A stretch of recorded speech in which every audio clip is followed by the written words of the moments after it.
Haleluya. Shalom. Shalom. Shalom jemaat Tuhan yang terkasih. Shalom. Wah, luar biasa. Hari ini kita berkumpul kembali untuk memuji menyembah Tuhan di tempat ini. Amin. Amin. Haleluya. Haleluya. Kita angkat pujian kita. Terima kasih Tuhan.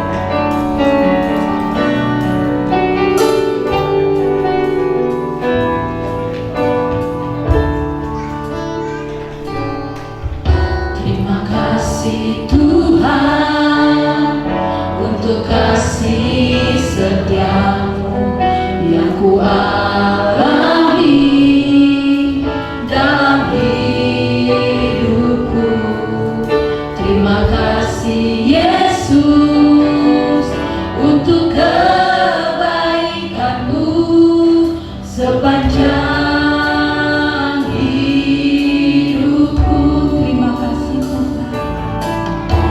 Terima kasih Tuhan untuk kasih setiamu yang ku alami dalam hidupku.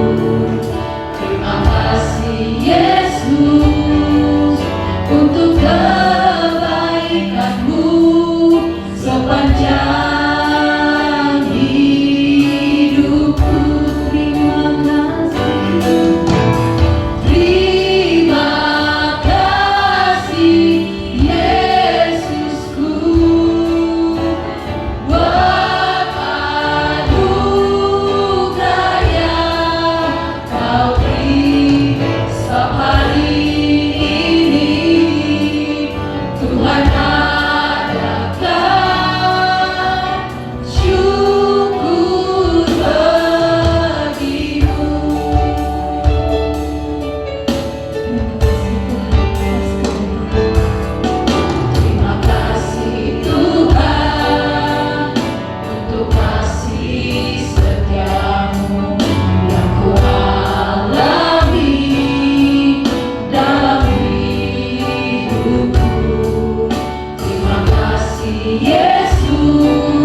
Terima kasih buat penyertaan-Mu dalam kehidupan kami, Bapa.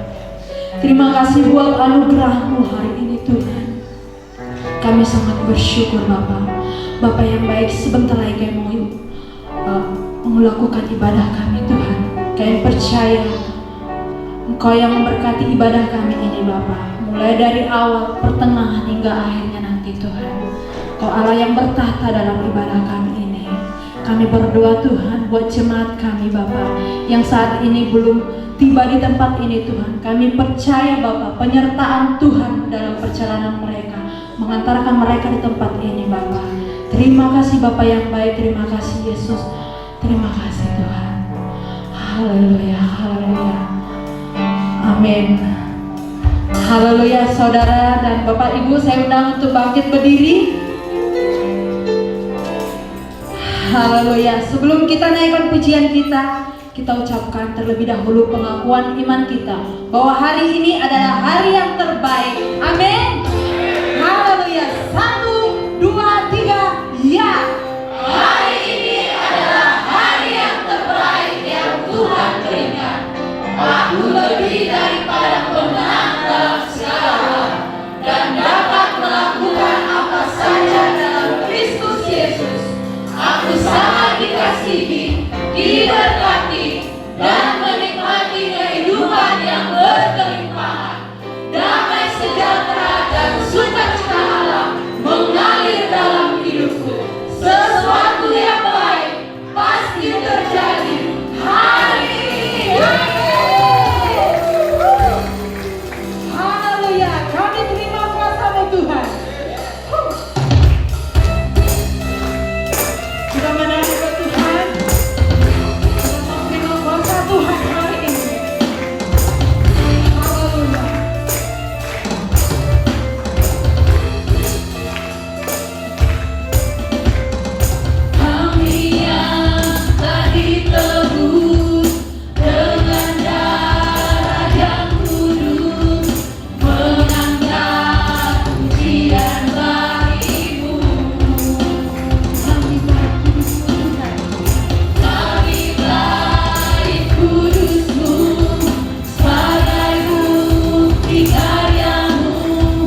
semua karena anugerah,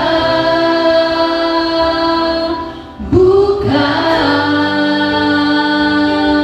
karena kekuatanku. Pujian dan syukur, pujian dan syukurku ku bawa padamu dengan rendah hati, ku berserah.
terbaik buat Tuhan. Haleluya.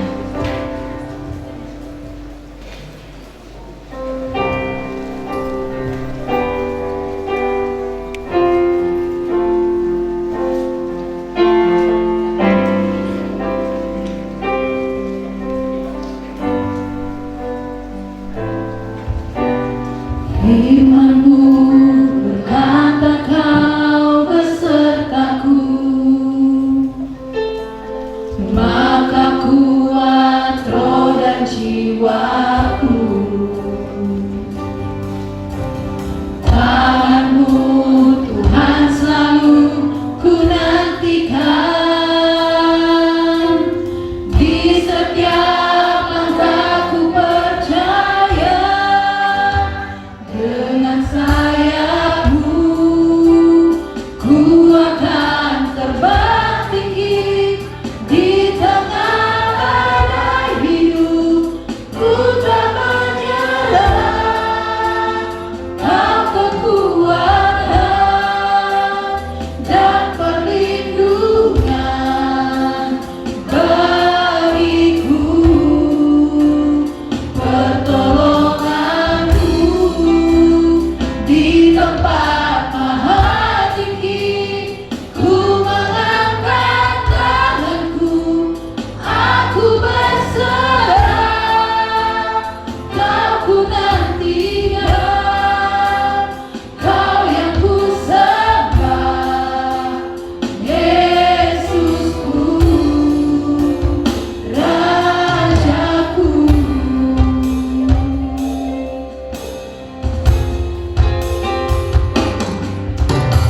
Firman-Mu berkata Kau besertaku,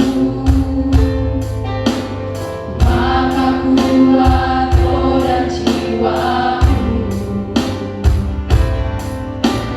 Tangan-Mu Tuhan selalu ku nantikan, di setiap langkahku percaya. Dengan sayap-Mu ku akan terbang tinggi di tengah badai hidup. Ku tak menyerah, Kau kekuatan dan perlindungan bagiku,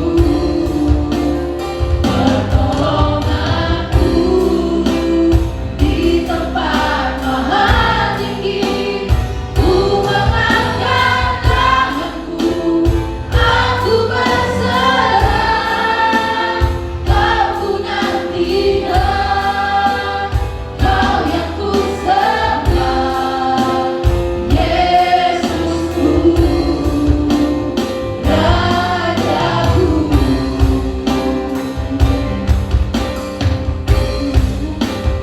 Dengan sayap-Mu ku akan terbang tinggi di tengah badai hidup.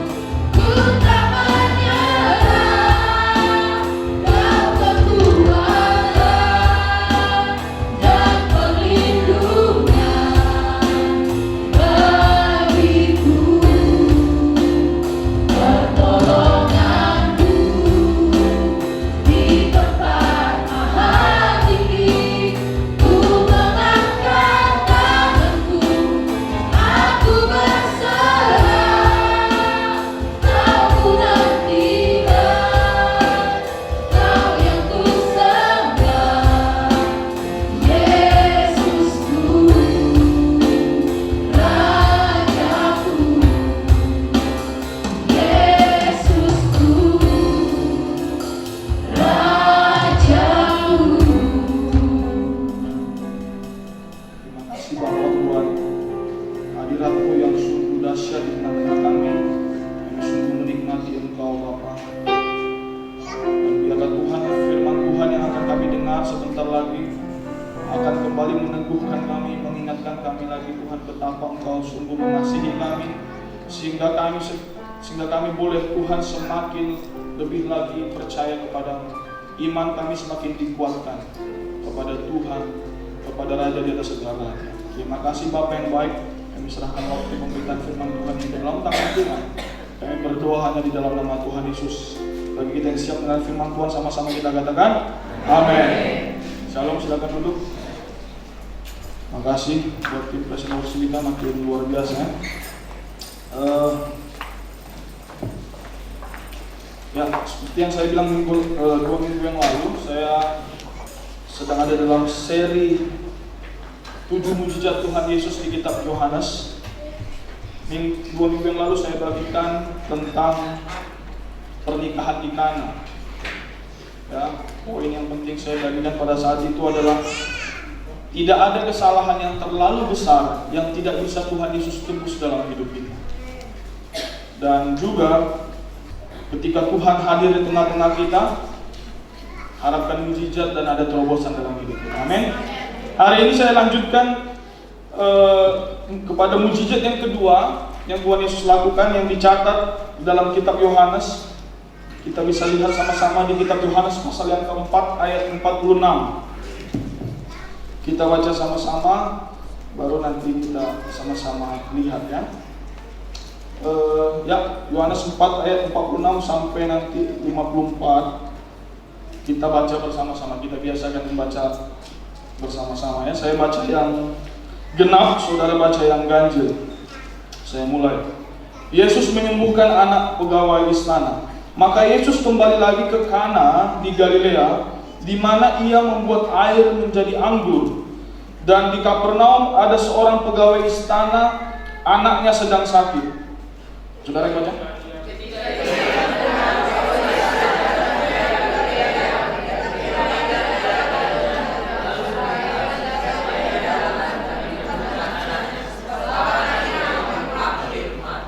Ya biasa, masih ayat pertama larinya cepat ya, makin lama biasanya makin pelan bacanya. Ayat 48, maka kata Yesus kepadanya, jika kamu tidak melihat tanda dan mujizat, kamu tidak percaya. 49.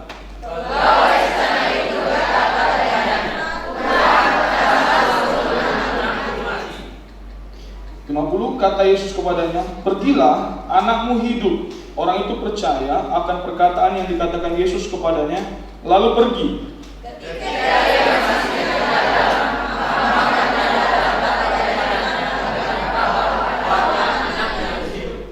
Ia bertanya kepada mereka, pukul berapa anak itu mulai sembuh?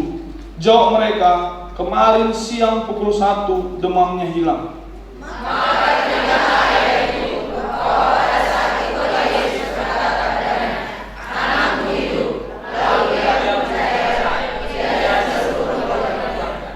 Dan itulah tanda kedua yang dibuat Yesus ketika ia pulang dari Yudea ke Galilea. Amin. Saudara, latar belakang kisah ini, sebelum Tuhan Yesus sampai ke sini, dia mampir di Samaria. Ya, kalau kita lihat dari ayat yang di atas, dikatakan apa? Tuhan Yesus sedang melakukan perjalanan dari, ya, di ayat yang ketiga, ia pun meninggalkan Yudea dan kembali ke Galilea. Sebelum dia sampai ke Galilea, dia harus melewati Samaria. Nah, ini apa nama tempat-tempat ini? Orang Yahudi tidak suka dengan orang Samaria. Kenapa? Orang Samaria ini keturunan campuran. Ya, ada kalau orang Yahudi itu mereka lebih suka Yahudi sama Yahudi. Nah, orang Samaria ini pernikahan campuran orang Yahudi dengan tidak Yahudi. Dan mereka anggap ini keturunan kasta rendah. Mereka nggak suka ketemu orang ini. Ya, keturunan orang terkutuk lah ceritanya. Tetapi jalan yang paling cepat dari Yudea ke Galilea adalah melewati Samaria. Tapi bagi orang Yahudi, mereka lebih baik belok jauh asal tidak lewati Samaria. Tapi Yesus dicatat di ayat 4, kita sama-sama lihat di situ. Ia harus melintasi daerah Samaria. Siapa yang bisa kita pelajari dari kisah ini, Bapak, Ibu, Saudara semua? Tuhan Yesus tidak benci orang yang melakukan dosa, orang yang dibuang, orang yang mungkin dikucilkan. Tuhan Yesus tidak suka dosa, tapi Dia mengasihi orang yang berdosa. Jadi ya, dalam hidup ini kita jatuh bangun, tetaplah datang kepada Tuhan karena Dia mengasihi saya dan saudara. Dia bisa pilih untuk jalan yang lebih jauh, tak dilewatinya, tapi Dia harus katanya lewat situ. Dan saudara sudah tahu kisahnya, di situ dia ketemu dengan perempuan di sumur. Dikatakan perempuan ini, ya ini sebelum ini masih kata pengantar ya Bapak Ibu. Sebelum kita masuk ke kisah yang tadi, dia ketemu seorang wanita. Wanita ini dikatakan sudah menikah berapa? Dia punya 5 suami. Dan yang sekarang sama dia bukan suaminya, berarti sudah ada 5 laki-laki dalam hidupnya sebelumnya. Kemudian dia sekarang bersama dengan cowok, entah suaminya atau apa, yang ke-6. Dan dia bertemu dengan laki-laki yang ke-7, namanya Yesus. Di Alkitab angka 7 itu angka sempurna Bapak Ibu. Ketika dia bertemu dengan Yesus, hidupnya sempurna. Dia dulu mencari kasih sayang kemana-mana. Dia mencari orang yang mungkin bilang dia cantik, yang bilang dia sayang, yang mengasihi dia, ngasih dia surprise. Tapi selalu kurang. Makanya sampai 5 suaminya. Sampai ketemu lagi yang ke-6. Tapi ketemu Yesus, hidupnya penuh. Tahu kenapa? Karena kata Yesus, dari dalam dirimu akan mengalir air yang memancarkan kehidupan. Sejak saat itu dia cerita tentang Yesus kemana-mana. Dan saya yakin dia bertobat Bapak Ibu. Hari ini kadang orang bilang, wah secara psikologi kalau bapaknya tidak mengasihi anak perempuannya, nanti dia jadi kurang kasih sayang, dia bikin masalah segala macam. Obatnya satu, ya, dipuaskan oleh kasih Tuhan. Jadi makanya ada satu, saya pernah bagikan juga, katanya apa? Kesendirian, ya, loneliness, kesendirian. Jangan Bapak Ibu pikir merasa sendiri itu harus jomblo. Karena yang jomblo belum tentu merasa sendiri. Nah ini dia. Kadang orang di tengah keramaian pun bisa merasa sendiri. Makanya ada lagu Dewa 19, apa itu? Di tengah keramaian tetapi aku merasa sepi. Jadi kesendirian itu bukan masalah kita bersama siapa, tetapi kesendirian itu masalah di dalam pikiran dan di dalam hati. Makanya dari ayat ini saya bisa buat satu kalimat, kesendirian, merasa sendiri bisa disembuhkan dengan sendiri dengan Tuhan. Gimana bahasanya? Kesendirian bisa disembuhkan dengan sendiri dengan Tuhan. Menghabiskan waktu sendiri dengan Tuhan. Perempuan itu hanya menghabiskan beberapa saat saja dengan Yesus. Dia ngobrol. Dan tidak terlalu hebat kok yang dibuat Tuhan Yesus. Tapi hidupnya berubah. Ya hari ini kalau kau merasa sendiri gak apa-apa. Habiskan waktumu sendiri dengan Tuhan. Amin. Maka hidupmu pasti dipulihkan. Jadi itu kisah sebelum sampai ke sini. Dan kisah ini dimulai nih waktu memberikan mujizat kepada pegawai istana ini. Pegawai istana ini menjumpai Yesus dimulai dengan kebutuhan. Anaknya sedang sakit dan dikatakan hampir mati, maka dia menjumpai Yesus. Kenapa? Karena Tuhan Yesus lagi viral, kalau orang bilang sekarang lagi trending. Karena dia baru buat mujizat ya di Kana, ya. Membuat air menjadi anggur. Semua orang cerita, itu anak tukang kayu. Karena ini daerah tempat lahirnya Tuhan Yesus. Itu anak tukang kayu itu baru buat mujizat loh. Dia ubah air menjadi anggur. Bahkan kepala pesta yang tahu anggur terbaik pun terkaget-kaget. Katanya ini belum pernah kurasakan anggur yang sedahsyat ini. Nama dia lagi naik daun, nama Tuhan Yesus lagi viral. Maka pegawai istana ini ketika anaknya sedang sakit, dia datang dengan satu kebutuhan yang sangat urgent, bahwa anaknya sedang mau mati, dan dia menjumpai Yesus. Saya garis bawahi begini Bapak Ibu. Banyak orang bilang datanglah kepada Tuhan, jangan hanya datang dengan kebutuhan. Ya kan? Orang bilang kalau ada mau aja datang sama Tuhan. Itu pun gak apa-apa sebenarnya sama Tuhan. Kalau kisah ini dimulai dengan kebutuhan akan kesembuhan. Tapi tadi kita sama-sama baca dari awal sampai akhir ayat ini dikatakan bahwa ada terjadi pertobatan dalam keluarga itu. Jadi saya percaya apapun menjadi motif saudara dan saya datang kepada Tuhan, Tuhan terima. Dimulai hanya dengan kebutuhan. Kalau kita lihat kisahnya ini terjadi, kalau kita lihat tadi di ayat yang di ayat yang ke-46 dikatakan di Kapernaum ada seorang pegawai istana, anaknya sedang sakit. Kalau bahasa aslinya pegawai istana ini bukan sekedar pegawai. Kalau pegawai ini kan seolah-olah seperti staf atau karyawan. Tapi kalau bahasa aslinya adalah dia adalah seorang royal blood, dia punya darah bangsawan. Dia kemungkinan anak raja di daerah tersebut atau petinggi. Jadi bukan sekedar pegawai. Dan kalau orang yang punya posisi tinggi, dia bisa suruh orang kok yang datang kepada Yesus. Saya mau tunjukkan bahwa ini sangat urgent bagi dia. Di ayat ini dikatakan dia sendiri yang pergi menjumpai Tuhan Yesus. Dan kalau saya lihat Kapernaum itu dengan posisi tempatnya Yesus di mana? Di Kana. Kapernaum itu posisinya, kalau saya lihat di Google, pada zaman Yesus 600 meter di bawah permukaan laut. Sedangkan Kana itu sekitar 900 meter di atas permukaan laut. Berarti ini posisinya menanjak. Berapa jauh dari Kapernaum ke Kana? Itu sekitar 23 km kalau jalannya lurus.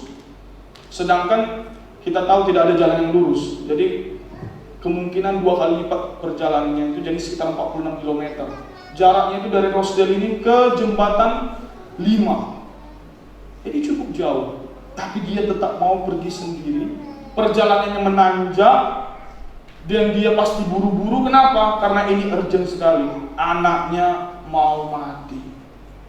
Tadi Bapak Ibu baca sama-sama, kita lihat demam. Jangan Bapak Ibu pikir seperti demam sekarang ya. Demam pada zaman itu adalah salah satu mesin pembunuh yang dahsyat. Ya kayak COVID sekarang ini lah ya, makin lama makin turun. Mungkin sebentar lagi COVID pun seperti demam biasa. Tapi pada zaman itu demam itu adalah banyak orang mati karena demam. Ibunya Petrus disembuhkan Tuhan Yesus dari demam. Dan dikatakan kalau bahasa aslinya di sini kan ada dikatakan di sini anak saya mau mati, itu dikatakan sudah tidak ada lagi tanda-tanda kehidupan. Bayangkan kita seorang bapak ya, di sini banyak bapak-bapak melihat anak kita sedang menuju kematiannya. Bahasa Inggrisnya he is about to die. Dia sedang menuju kematiannya. Dia melihat anaknya sedang menuju kematian. Makanya dengan urgensi seperti itu, dengan kebutuhan yang seperti itu, dia ingat Tuhan Yesus bisa memberi kesembuhan. Dia datang di ayat berapa tadi? Ayat 46, sedang sakit. 47, ketika ia mendengar bahwa Yesus telah datang dari Yudea ke Galilea, pergilah ia kepadanya lalu meminta supaya ia datang dan menyembuhkan anaknya, sebab anaknya itu hampir mati. Saudara, kalau saya lihat bahasa aslinya di sini meminta, ada beberapa versi. Tapi kalau saya lihat bahasa aslinya bukan meminta di sini memohon. Jadi beda begging, beda dia asking with confidence. Kalau bahasa yang ini dia asking with confidence. Dia meminta dengan percaya diri. Tuhan Yesus, ayo sembuhkan anakku. Kita di sini saudara di gereja ini sering sekali Bapak Gembala kita bilang apa? Meminta dengan yakin, dengan iman, omongkan. Kita tadi pengakuan iman. Hari ini adalah hari yang terbaik yang Tuhan berikan. Kita bisa ngomongnya dengan tidak yakin, bisa juga dengan keyakinan. Sesuatu yang baik pasti terjadi hari ini. Ya, Bapak ini pegawai istana ini ya, seorang yang punya kedudukan ini, dia ngomong dengan yakin bahwa Tuhan Yesus mau menyembuhkan anaknya. Bapak Ibu, kadang kita meminta seperti melempar mangga di malam hari kan. Kena ya. Kalau ada yang teriak berarti kena kepala orang lagi lewat ya kan. Enggak, kita meminta kita tahu Tuhan jawab doa kita itu. Kenapa? Karena Dia mengasihi kita. Bapak ini dia tahu waktu kemarin ada orang butuh anggur, dia rubah air menjadi anggur. Hari ini dia bisa juga lakukan mukjizat. Dia datang dan dia ngomong dengan yakin, dengan confident.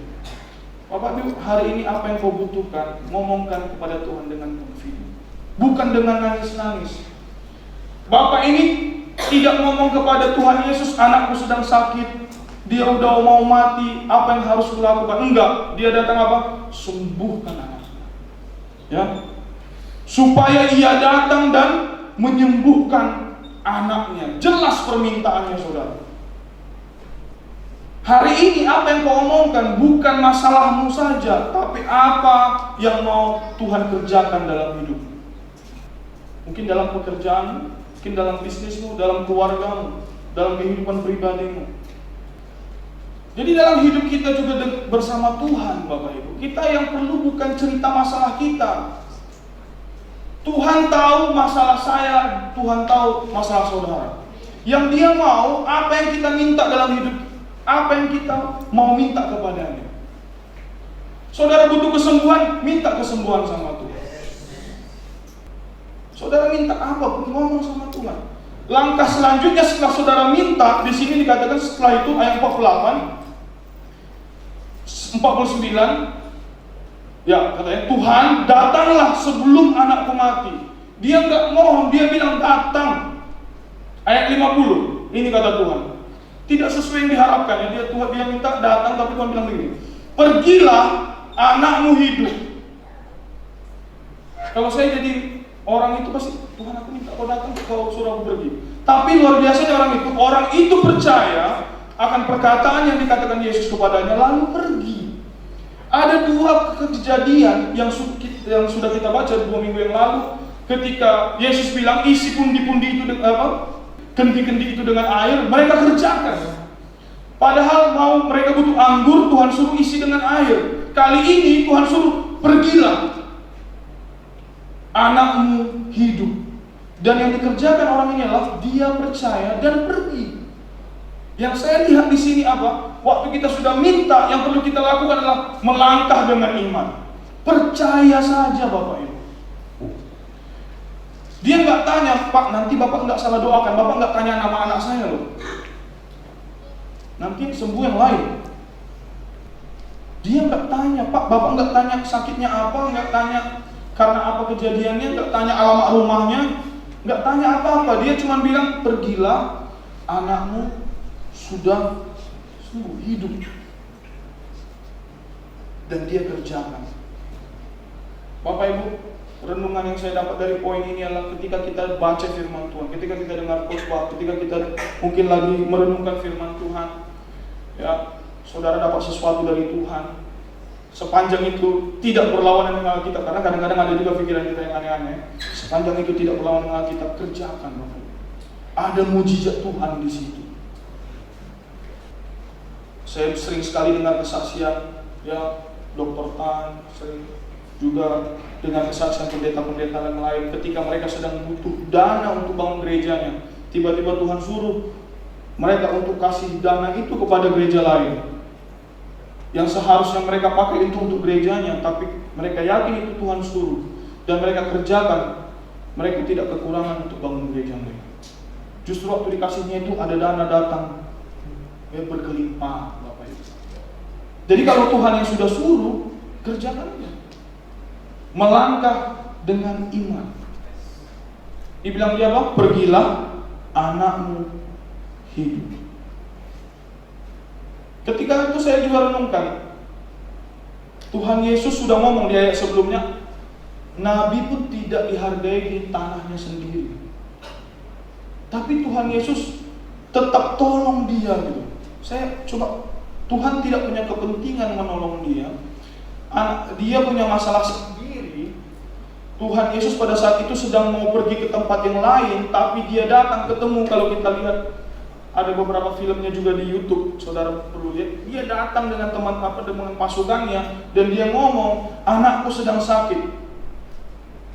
Tuhan Yesus menunjukkan dia peduli kepada orang itu. Dan dia ngomong tadi, kalau Bapak Ibu lihat tadi kan di ayat berapa, dikatakan kalian tidak percaya kalau dia belum lihat mujizat. Orang ini belum percaya kepada Tuhan Yesus, tapi Tuhan Yesus sudah tunjukkan dia peduli kepada mereka. Hari ini saudara ingat, kalau orang yang belum percaya pun Tuhan peduli, apalagi kita anak-anaknya. Tuhan sangat peduli sama saya dan saudara. Kadang-kadang kita taruh Tuhan itu opsi terakhir. Ya kita coba dulu jalan A, jalan B, jalan C, jalan D, jalan E, enggak jalan semua baru kita ingat Tuhan. Harusnya yang pertama kita ingat itu siapa? Tuhan. Saya bayangkan jadi bapak ini, dia anaknya sakit udah mau mati, baru dia dengar Tuhan Yesus melakukan mujizat, dan dia dengar Tuhan Yesus pulang lagi ke Kana. Dia dengan semangat, dengan punya pengharapan Tuhan bisa sembuhkan anak saya. Coba kita punya mentalitas, punya gaya hidup yang seperti itu. Ketika ada masalah, ada tantangan, ada apapun, yang kita datangin pertama adalah Tuhan. Ketika kita punya juga kesenangan, ada sukacita, ada keberhasilan, yang pertama kita datangi juga adalah Tuhan. Maka kita, kadang-kadang kita akhirnya coba sana, coba sini. Ya, sudah keliling-keliling, akhirnya ya terakhir kita coba Tuhan. Datanglah kepada Tuhan terlebih dahulu, Bapak. Ya, katakan lagi, orang itu percaya akan perkataan yang dikatakan Yesus kepadanya, lalu pergi. Selanjutnya, ayat 51. Ketika ia masih di tengah jalan, hamba-hambanya telah datang kepadanya dengan kabar bahwa anaknya hidup. Kalau bahasa Indonesia ini kurang jelas, Bapak Ibu.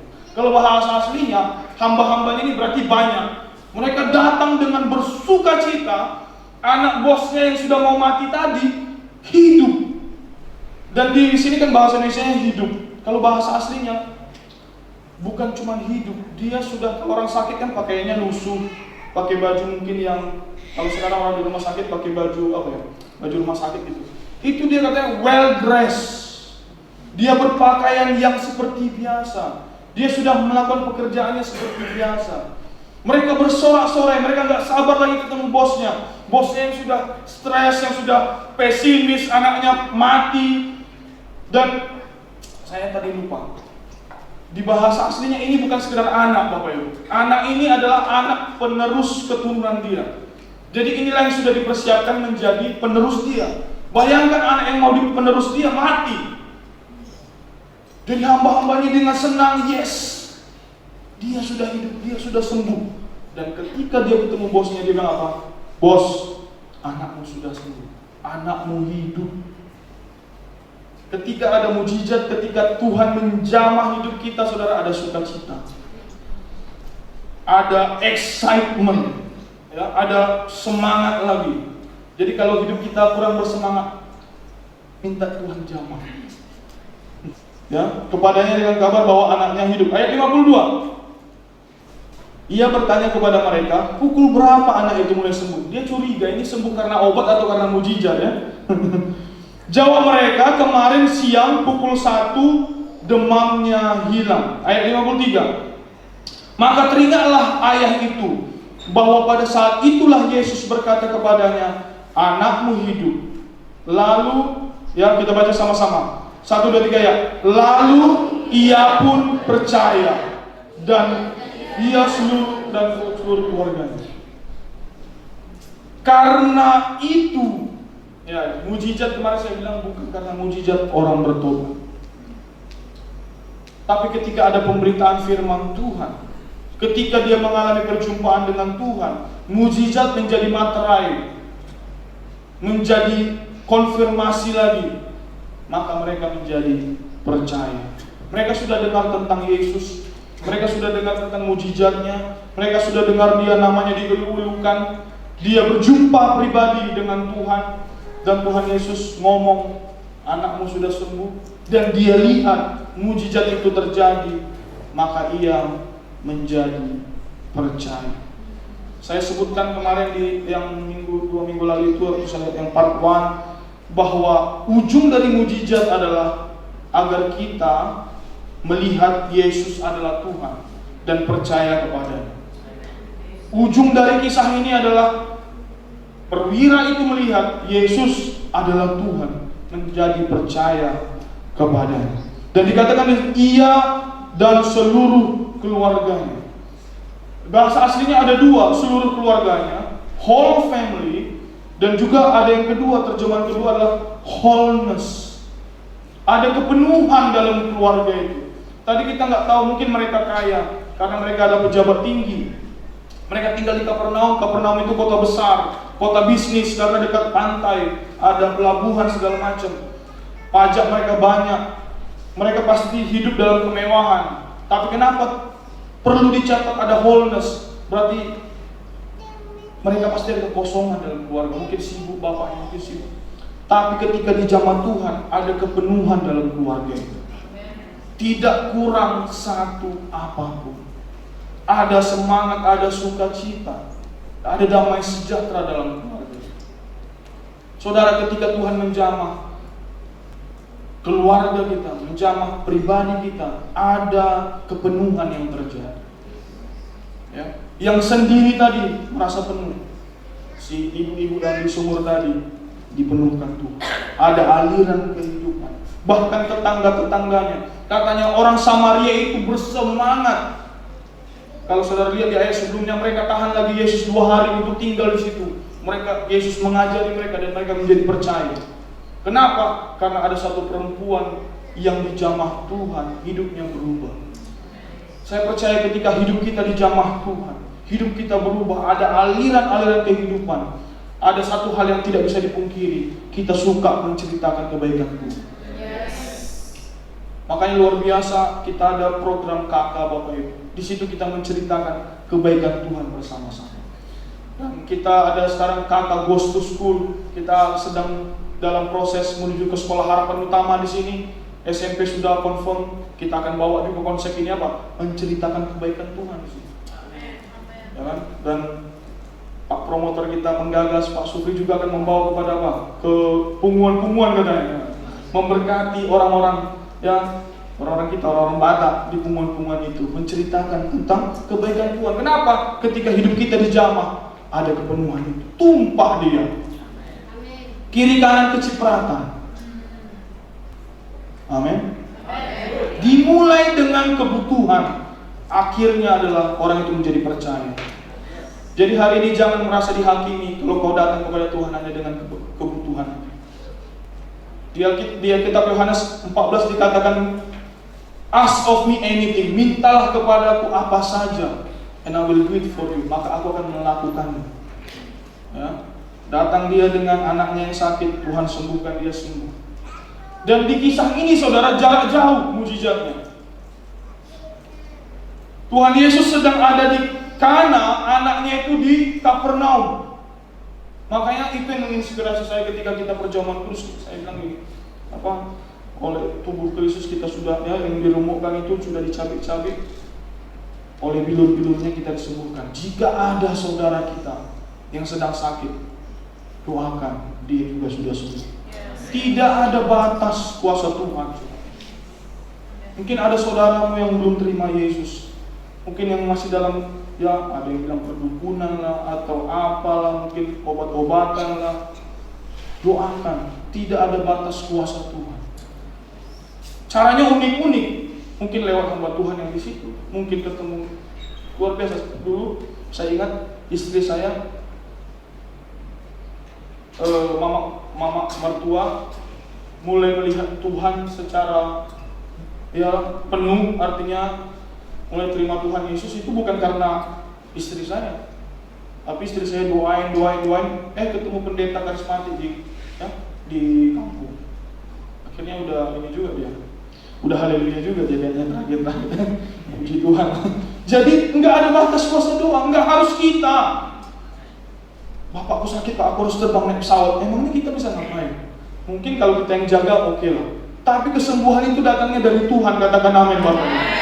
Bukan kita. Doakan sekarang. Nah, langsung nanti minum Panadol. Langsung Panadol nih kita cari. Doakan dulu. Doakan dan Tuhan bekerja, saudara. Yang terakhir saya akhiri di sini. Kalau kita lihat Bapak Ibu, yang dilakukan oleh pegawai istana ini adalah ya sama seperti perwira Romawi yang juga dicatat di Alkitab, bahwa kalau yang ini memang ngomong dia, Tuhan kau nggak usah datang, kau ngomong aja dari sini maka sembuh. Yang ini dia mau minta datang, tapi Tuhan bilang kau pergi aja, anakmu sudah sembuh. Tapi dia percaya. Ada satu hal yang saya lihat adalah mereka mengamini, meyakini, mengimani apa yang dibilang Tuhan. Mereka, jadi kalau ada istilah melangkah dengan iman itu apa? Mengamini, ya, mempercayai apa yang Tuhan katakan. Jadi melangkah dengan iman itu bukan melangkah mana iman, mana yang bukan. Kita yakin waktu Tuhan yang suruh, pasti Tuhan tolong. Saya sering kasih contoh, ini ada Joshua di sini sekretariat. Kalau dia disuruh beli anggur perjamuan kudus, dia tidak perlu pusing dari mana uangnya. Pasti Bu Deborah bilang ini kartu ATM-nya. Wes. Tolong pastikan Joshua jangan kamu beli pizza ya. Dia nggak perlu ragu, karena apa yang suruh Bu Deborah. Bu Deborah pasti pikirkan, ini uang parkirmu Jos. Kalau Tuhan yang suruh, Tuhan yang memastikan itu terjadi. Kemarin saya di Pemuda, saya bilang yang punya program pernikahan itu Tuhan, bukan gereja, bukan Pak Pendeta. Jadi yang masih single, Tuhan yang punya program, Tuhan yang akan pastikan itu terjadi. Pak, kami kurang uang, Tuhan bisa sediakan.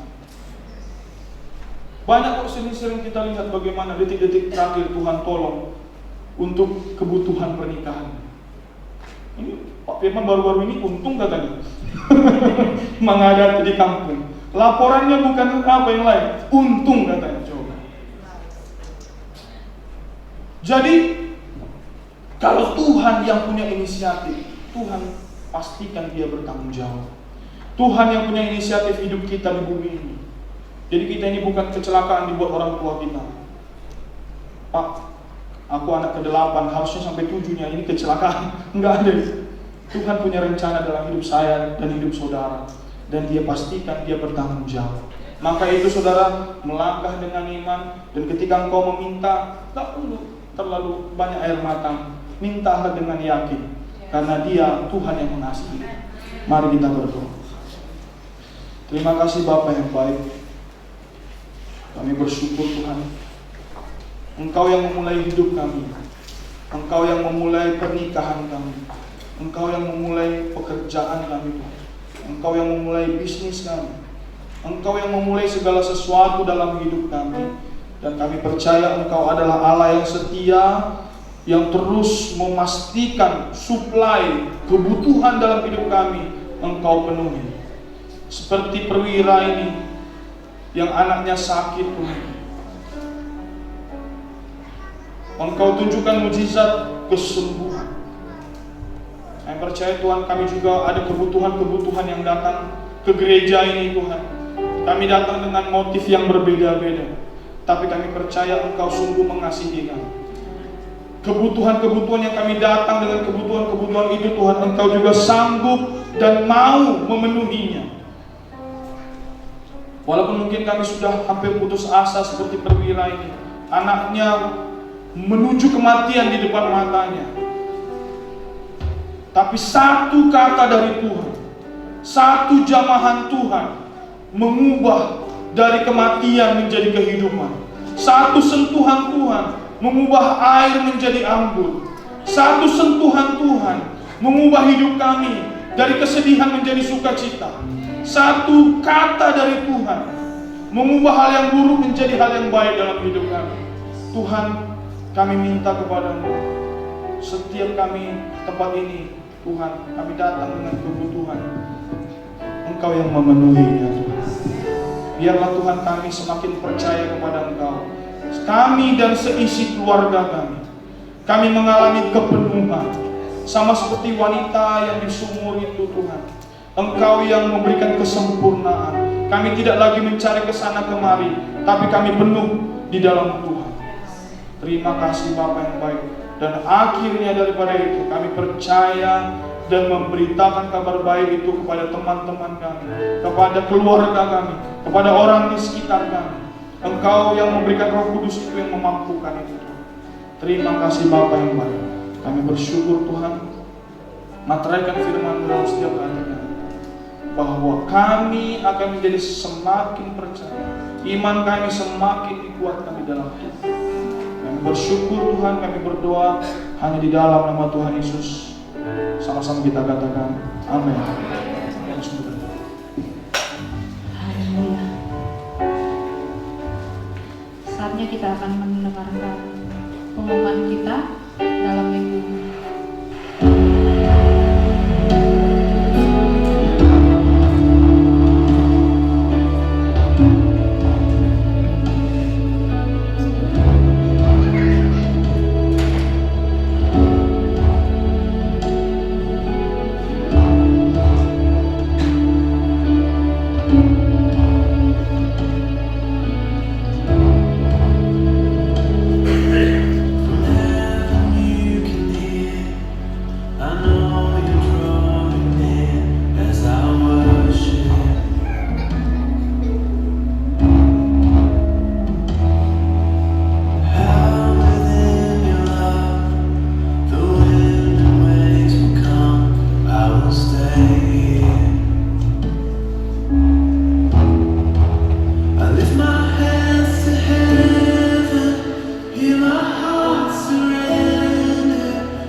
Tuhan, saya percaya Bapak Ibu Saudara sangat diberkati dengan seri kedua tentang mujizat yang sudah dibagikan oleh gembala kita di tempat ini.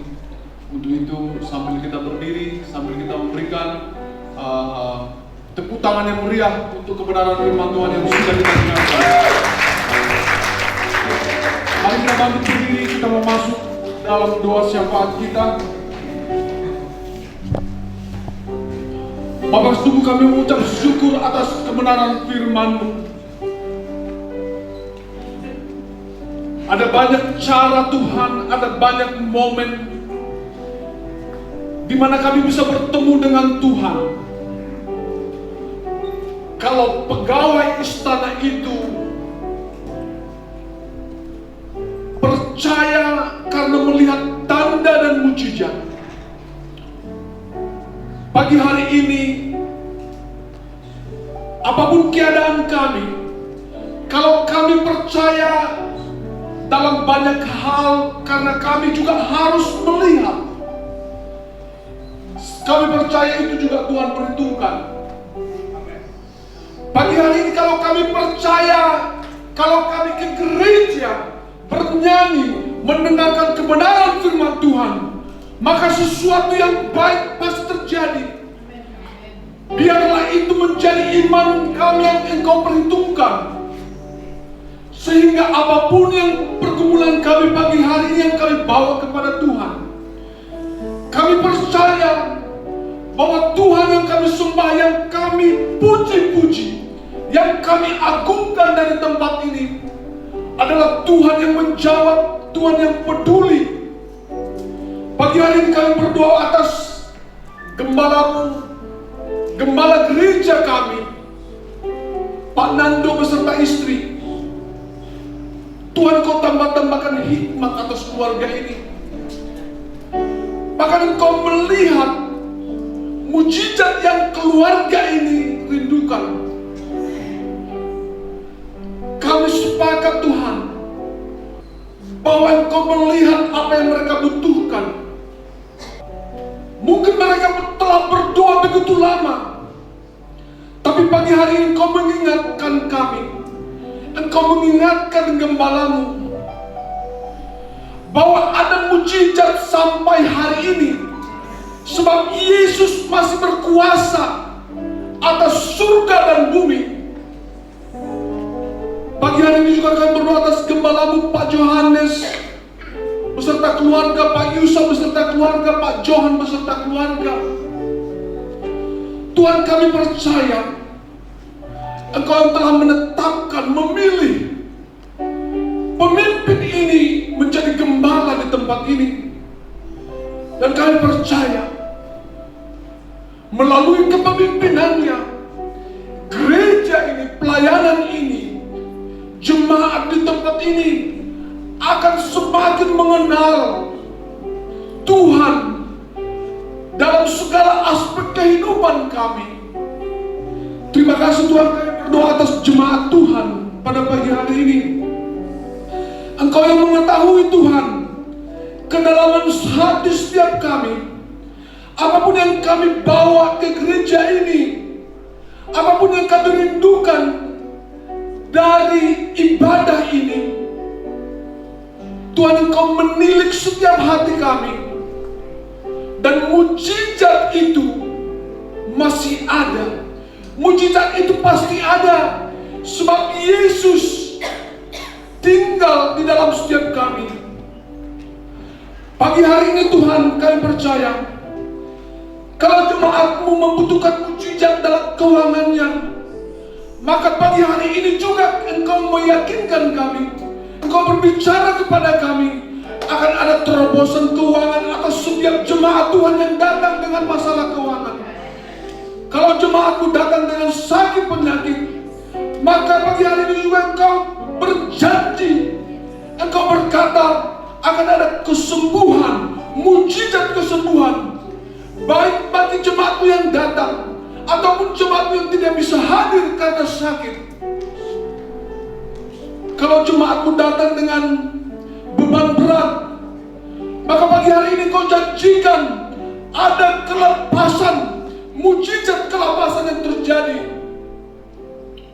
Kalau jemaat-Mu datang dengan satu kebutuhan pekerjaan, kalau jemaat-Mu datang dengan kebutuhan keuangan masa depan, Bapa, kami percaya sebagaimana Engkau melakukan mujizat kepada pegawai istana, ketika pegawai istana datang dan meminta kepada Engkau, pagi hari ini juga kami datang, kami meminta supaya mujizat Tuhan Engkau lakukan, mujizat Tuhan terjadi atas seluruh jemaat-Mu. Terima kasih Tuhan, berkati sekolah misi yang ada di tempat ini. Kami percaya Tuhan, Engkau telah memilih anak-anak sekolah misi kami dari tengah-tengah masyarakat untuk datang belajar dan untuk mempersiapkan diri menjadi hamba Tuhan yang bisa menjadi alat Tuhan untuk memberkati kota, keluarga, bangsa, bahkan bangsa-bangsa. Tuhan persiapkan mereka. Bahkan mujizat Tuhan terjadi atas setiap mereka, supaya mereka bertumbuh dan melihat panggilan mereka. Terima kasih Tuhan. Kami juga berdoa atas kota dan bangsa di mana kami tinggal. Tuhan, kami tidak bisa sebutkan, kami tidak mengerti apa yang menjadi kebutuhan kota, bangsa di mana kami tinggal. Tapi Kau mengerti dan Kau sanggup untuk melakukan hal-hal yang besar atas kota kami, atas bangsa kami, khususnya atas pemimpin-pemimpin kami, supaya mereka berlaku sesuai dengan kehendak Tuhan, supaya mereka melihat Tuhan dalam segala kepemimpinan mereka. Bapak, terima kasih, kami berdoa buat pelayan-pelayan Tuhan yang sudah mengambil bagian pada pagi hari ini. Tuhan, Kau tambahkan talenta demi talenta atas mereka, supaya dalam setiap pelayanan mereka boleh mempersembahkan pelayanan terbaik. Mereka boleh mempersembahkan pujian yang terbaik, tarian yang terbaik, segalanya yang terbaik. Terima kasih Bapa. Terima kasih Tuhan. Tuhan, kalau sebentar Tuhan kami akan pulang dari tempat ini, maka kami dengan sangat rindu menerima berkat yang daripada Tuhan. Mari kita angkat tangan kita kepada Tuhan. Pulanglah, terimalah berkat Tuhan ini. Kebenaran ini Engkau adalah orang yang dikasihi Tuhan. Apapun yang Engkau kerjakan dibuatnya berhasil. Engkau menerima mujizat-mujizat sepanjang minggu ini. Terobosan-terobosan dalam hidupmu. Ada kesembuhan terjadi, ada terobosan terjadi, keuanganmu diberkati, kau akan selalu naik, tidak pernah turun. Terimalah perlindungan yang sempurna dari Tuhan. Terimalah semua itu hanya di dalam nama Allah Bapa, Putra dan Roh Kudus, dari hari ini sampai selama-lamanya. Setiap kita yang diberkati, sama-sama kita katakan